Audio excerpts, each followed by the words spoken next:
do you have any examples or give us a real-life example of a misperception?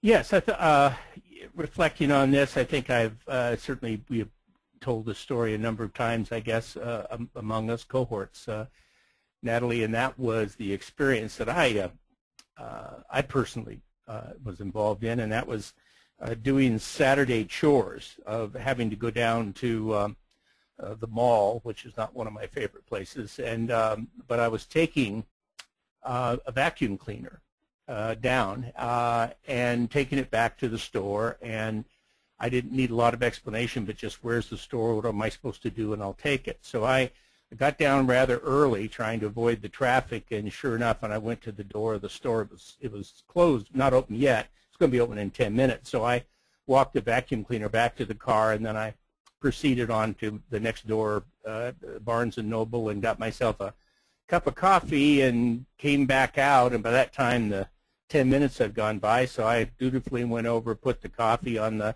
car, opened the car, and grabbed the vacuum cleaner and took it into the store and said, here it is. I think my wife called and said, oh yes, we're giving you, this is your annual no charge maintenance inspection, and we'll replace the drive belts, any other thing that's gone wrong on this thing, and make sure that it's back in tip-top shape for you, and you can pick it up in, whatever, 4 or 5 days.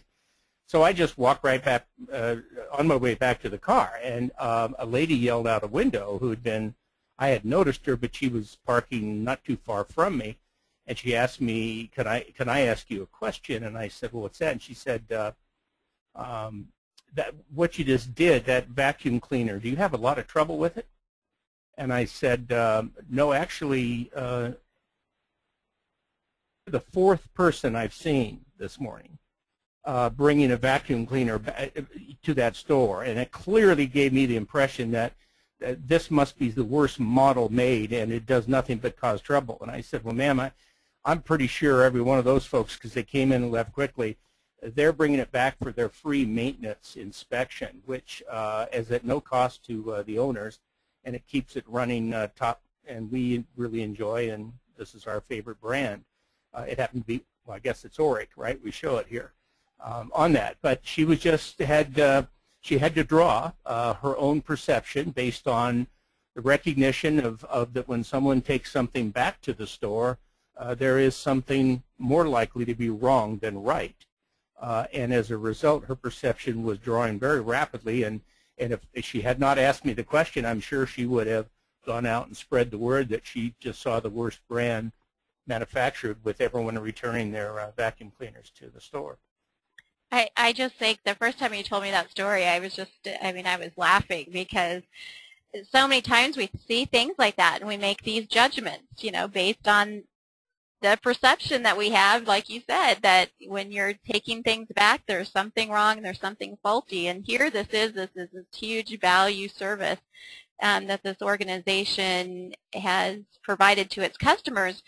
But they're in public view. They're in these big malls, and all of these other people are making these assumptions. So we should contact them and help them think of some different perspectives they may want to consider about how they can leverage that business. So thanks. Yeah, I was thinking about that. Like, through this portal enters the finest vacuum cleaner in the world. Getting its free inspection or whatever else, something that just plays up the positive value of it as opposed to the negative. Exactly. Perception. That would be fun. You should contact them as a customer. Yes, sure. Maybe I'll do that.